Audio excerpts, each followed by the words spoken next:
Hi, Rick Rice here. Thanks for coming on board. Another in the Rick Rice One channel series, this one on Illustrator, and a couple of basic things that we all need to know how to do. And this relates to a little bit older versions of CS. Creative Suite 4, 5, and 6. And it has to do with extending a path, joining and closing paths, and the new and old cutting tools. And so let's get going and get started. All right, the first thing you want to do, let's say I have a path, as you can see here, a shape, but it's not a closed shape. But let's just say I want to extend this endpoint here, and it doesn't have to be a shape. It could simply be a single line. The first thing you want to do is go to the white arrow, and you want to select the endpoint right here that you want to continue. And we would think of this as like a train. When you want to add new cars to a train, it needs to hook on to the other cars. And so we select with the white arrow this endpoint, and then we can go to the pen tool and then simply click on this anchor point on top of it, like that. And then as you can see, you can now extend this line as much as you want and go on your merry way. Another thing that we often need to do is we'll have a path that we think is closed, but in reality it's not. And then you go to fill it, and you end up with a pretty funky thing happening. And so this is important. I have a gap right here, as you can see, and I purposely am exaggerating it a little bit so it'll be easier for us to see what's going on. In this case, you're going to want to, again, have the white arrow and select both of these endpoints that you want to join, just those endpoints. And then you would go up to the main menu and Object, drop down to Path, and it's really a two-step process. Watch what's going to happen. If I simply say join, it will put another segment. You see, it put another segment in between here.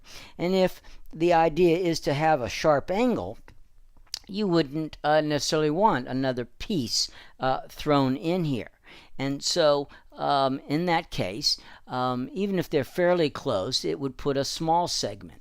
So what you want to do is, again, select both endpoints with the white arrow, and this time go up to Object, down to Path, and first average them, which will in fact pull the two endpoints over on top of each other, and then you'll join them. So here, average, and you get the little dialog box, and generally the default is both vertical and horizontal. Generally just say OK. You see how it pulls them together, but they're still not closed yet. And so now we go up a second time and go Object, Path, and Join.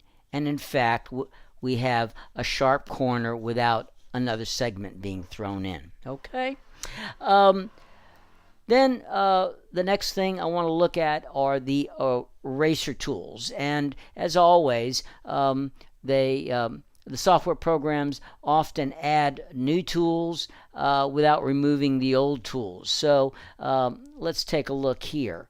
And our three tools are right here. We have the old original scissors tool, then the knife tool, and then the new eraser tool. I think the eraser tool is new as of CS5. So let's start with the scissors tool, okay?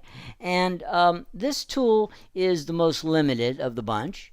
And the way it works is you have to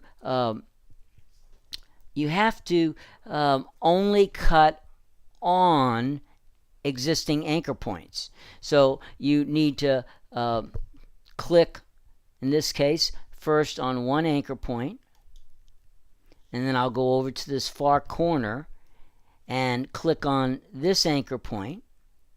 And now, again, with the white arrow, I can select a piece of it and pull it apart. Okay, and so if I wanted to cut it where in a place where there wasn't an anchor point, I could simply, with the pen tool, the pen plus tool, add anchor points and then go and cut it. Now, an important thing here is that this is not, notice, a closed path. You see the stroke isn't continued where we cut the shape, and that could be an important thing to be aware of. Okay, so we don't get closed shapes, and we're much more limited in what we can do with the old scissors tool. Then we have the knife tool. And this tool is more flexible and in terms of what we can do with it. This tool, you simply click and drag it in any way through a shape, and there it is. I'll select one piece, pull it apart, and there you see the result. And notice that with the knife tool, it does in fact close both paths. So that's an important thing. And again, you can use it and cut in any direction, in any way, anywhere on a shape, and it will then create the two pieces. Okay?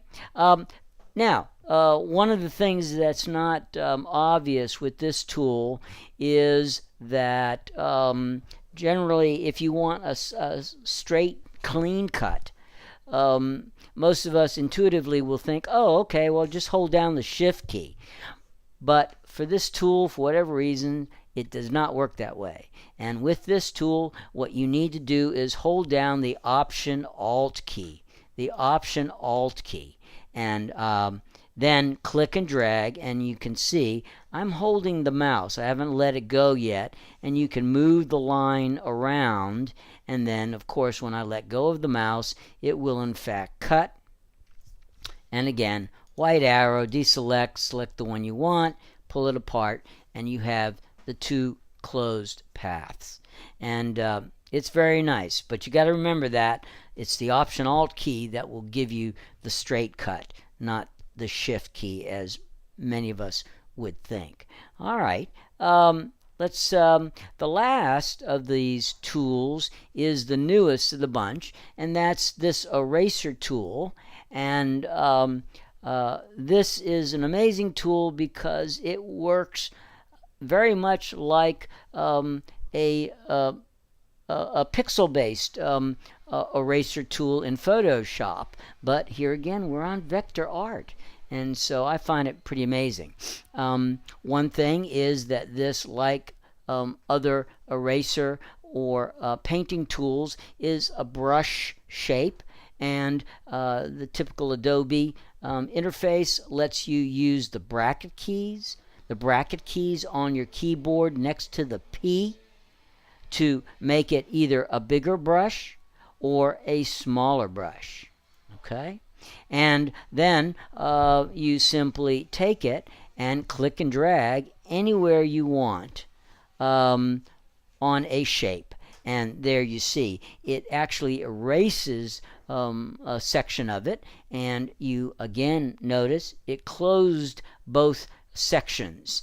And so that's terrific. And so you can use it to cut. You can hold the Shift key and do a straight cut. Okay, and you don't even have to cut completely through. You can simply erase part of a shape to just give an irregular edge of some kind, and again it closes that path. And if you didn't want to remove such a big chunk, you could simply use a very, very small brush and it would still remove a bit of it, but it wouldn't take out quite a large chunk. And so then there again, I can separate the two pieces.